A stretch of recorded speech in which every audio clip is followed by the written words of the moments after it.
Wara l-instabilità politika lura lejn 2012 li fiha fl-10 ta' Diċembru 2012 il-Gvern tilef il-maġġoranza, il-bidu tas-sena 2013 kien iddominat minn kampanja elettorali. Fis-7 ta' Jannar il-partiti politiċi varaw il-kampanja elettorali tagħhom f'dik li kienet l-itwal kampanja elettorali f'dawn l-aħħar snin.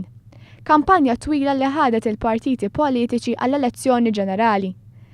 Matul din il-kampanja elettorali, il-Partit Laburista għażel it-tema Malta tagħna l-koll, kampanja li rnexxilha taqqat lill-poplu Malti. Fid-9 ta' Marzu 2013 il-poplu Malti wawċi kien mistenni li joħroġ jivvota, fejn dakinhar ġie mmarkat l-ikbar turnout ta' votanti.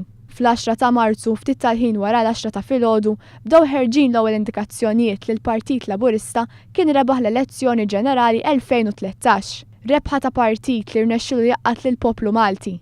Il-Partit Laburista kien kiseb il-maġġoranza b'distak ta' 36,000 vot, xhieda li l-poplu Malti rid bidla fit-tmexxija tal-pajjiż. L-elezzjoni ġenerali ntrebħet mill-Partit Laburista bl-għajta Malta tagħna l-koll.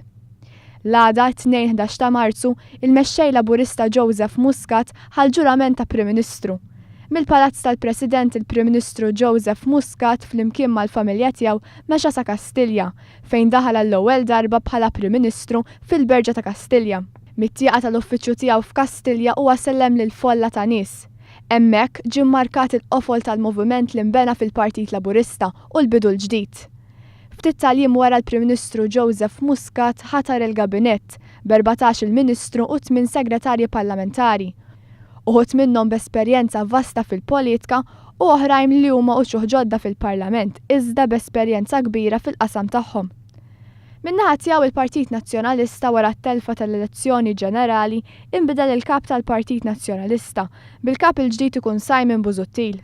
Għall-ewwel darba l-Partit Nazzjonalista leġġew wkoll żewġ viċi kapijiet fih dan il-Partit Nazzjonalista. Beppe Fenek Adami jkun il-viċi kap tal-Partit Nazzjonalista għall-ħidma tal-Partit u Mario De Marco viċi kap għall-ħidma tal-Parlament.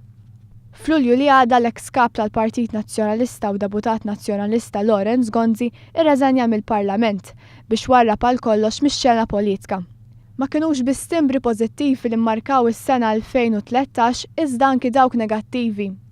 Fis-sena 2013 spikka l-każ tal-korruzzjoni fix-xiri taż-żejt meqjus bħala l-ikbar skandlu f'pajjiżna.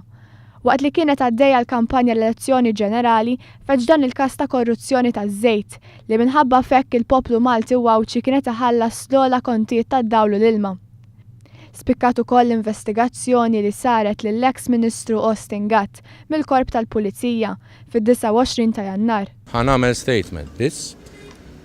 Mela, Kummissarju tal-Pulizija talabni nagħmel statement in konnessjoni mal-investigazzjoni li qegħdin jagħmlu fin konnessjoni mal-Commissions imħallsa, tajtu l-statement, ovvjament issa qiegħed hawnhekk.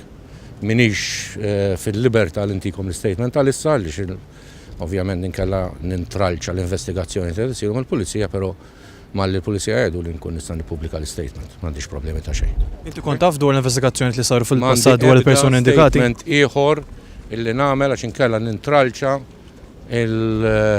investigazzjoni li qed issir mill-Kummissarju tal-Pulizija. Tista' mar tgħidilna il-perjodu. Ma nista' ngħid xejn, ma nista' ngħid assolutament xejn, għax inkella nintralċa nerġa' nirrepeti, inkella nintralċa l-investigazzjonijiet. Jiena m'għandi ebda problema biex tippubblika l-statement li tajt malli il-Kummissarju tal-Pulizija jgħid li nista' nippubblika. L-investigazzjonijiet huma ma nista' ngħid xejn, saqsu l-Kummissarju fuq l-investigazzjonijiet. Madankollu fix-xhieda quddiem il-Kumitat tax-Xogħol tal-Kamra l-affarijiet jidhru differenti. Fix-xhieda li taf f'Diċembru li għadda l-aġent George Farrugia qal li kien ta' donazzjoni ta' 2,000 euro lil Austin Gatt, filwaqt li kien jagħti wkoll rigal lill-uffiċjali tal-Ena Malta. Dan il-każ li sewa lil poplu Malti billi ħallas il-kontijiet tad-dawlu l-ilma, l-investigazzjonijiet marbuta ma' dan il-każ se jkomplu għaddejjin matul din is-sena. Bil-Pulizija mistennija tibda tinvestiga dak li qed joħroġ mill-Kumitat tax-Xogħol tal-Kamra. Sena li fuq kollox rad bidla drastika fid-direzzjoni ta' Malta, bidla li tant kienet meħtieġa, bidla li ġabdittat il-frott tagħha u li ftit ta' xhur oħra se twassal biex jorħsu l-kontijiet tad-dawlu l-ilma.